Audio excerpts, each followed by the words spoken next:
नमस्कार मित्रांनो, आजच्या निफ्टी पोस्ट ॲनालिसिस व्हिडिओमध्ये सगळ्यांचं स्वागत आहे. तर हा राहिला एकंदरीत आजचा आपला पूर्ण दिवस. एक जवळपास 130 पॉईंटचा मुवमेंट. इथे मॉर्निंगलाच आपण एक लेवल इथे ड्रॉ केली होती, ही ती लेवल. आणि आपलं असं म्हणणं होतं की जर ही लेवल मार्केट क्रॉस करत असेल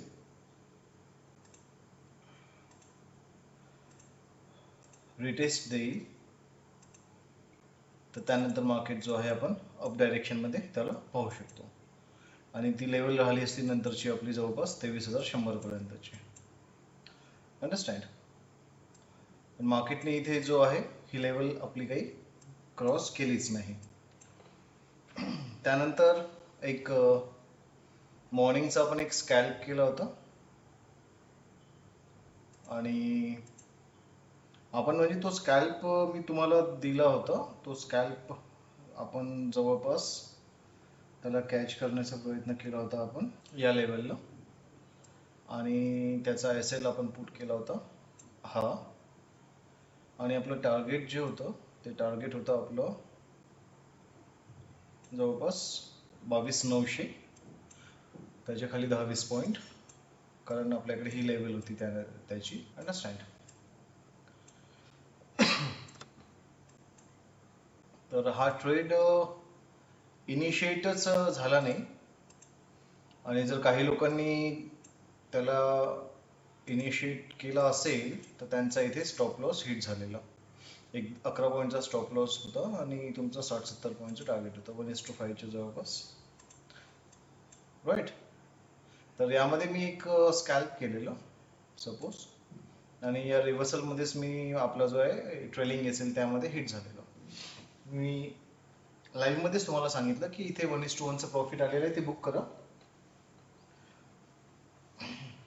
आणि फक्त बसून राहू नका.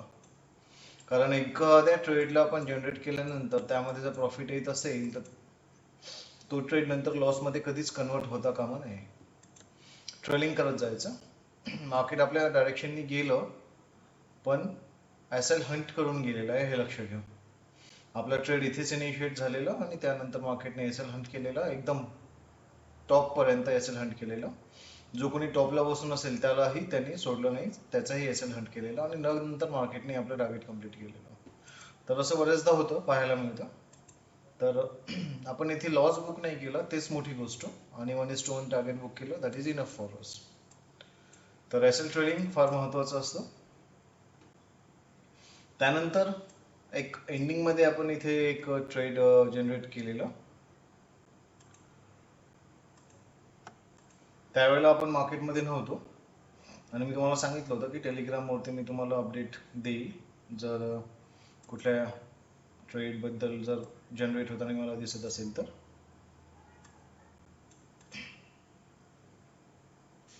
आणि याचं टार्गेट जवळपास हेच होतं, म्हणजे जवळपास 24 आणि 45, म्हणजे 1:2चं टार्गेट जवळपास. जर कोणी हा ट्रेड घेतला असेल तर त्यांनी चांगलं प्रॉफिट इथे बुक केलं असेल. पॉवर कट झाल्यामुळे आपण लाईव्ह स्ट्रीम मधनं बाहेर गेलो होतो. तर एकंदरीत 2 ट्रेड आपल्याला इथे पाहायला मिळतात. आणि आपण एक जे इथे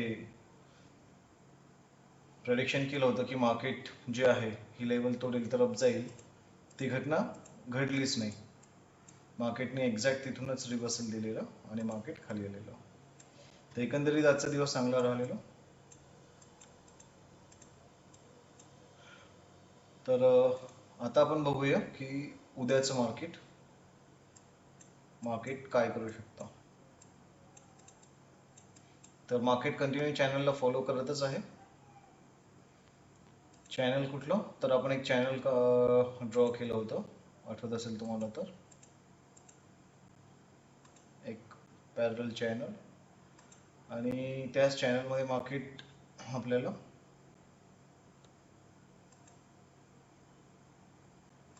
पाहायला मिळतं. तर आजची तारीख आहे 28, 29, 30 पर्यंतच आपण ते चॅनल समजा ड्रॉ करूया. तर हे चॅनल बघा किती एक्झॅक्ट जी लेवल आहे ती चॅनल फॉलो करत आहे.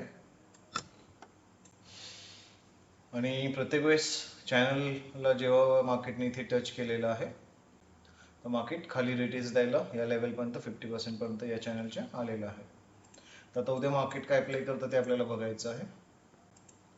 त्यानुसार आपण मागच्याच वेळेस बोललो होतो की 23,000 जर मार्केटने सस्टेन केलं तर 23,500 आपण पाहू शकतो. आणि जर 23,000 सस्टेन नाही केलं मार्केट तर 22,500 आपण पाहूया. 22,500 नाही तर 23,500. आणि आजही मार्केटने काही सस्टेन केलेलं नाही आहे. तर अंदाज असाच आहे उद्या की मार्केट जो आहे डाऊनमध्येच राहायला हवं आणि जवळपास 22,600 पर्यंतच्या लेवल्स आपल्याला पाहायला मिळू शकतात. आपल्याला 1 आवर मध्ये डायरेक्ट आता ही लेवल इथे पाहायला मिळत आहे सपोर्ट मध्ये. ठीक आहे, काही खास लेवल्स आपल्याला इथे मिळत नाही आहे. उद्या मार्केट कुठे ओपन होतं ते पाहणार. आणि हे छोटे छोटे लेवल्स आहेत, मग या लेवलला मार्केट होल्ड करू शकतो.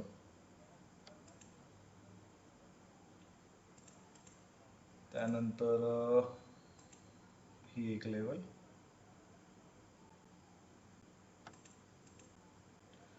ओके, तर या पद्धतीने मार्केट आपल्याला मूव्ह करताना दिसेल. आणि जर 23,000 मार्केट सस्टेन करतंय, इन केस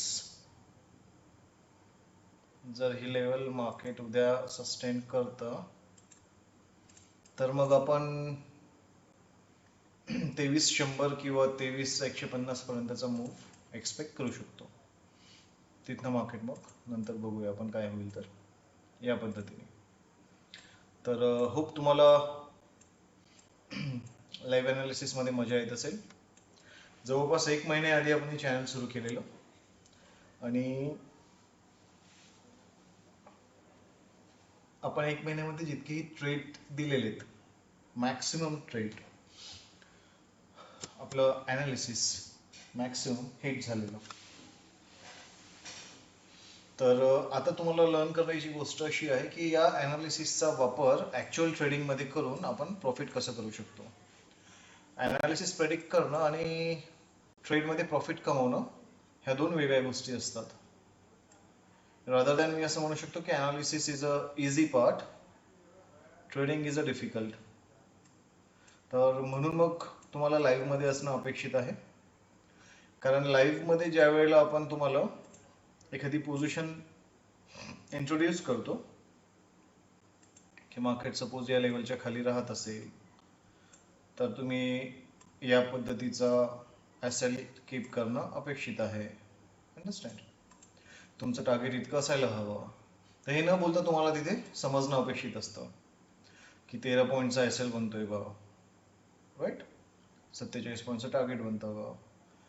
मग आपला लॉस किती होणार झाला तर, प्रॉफिट किती होणार आपलं झालं तर, हे सगळं तुम्हाला समजायला हवं.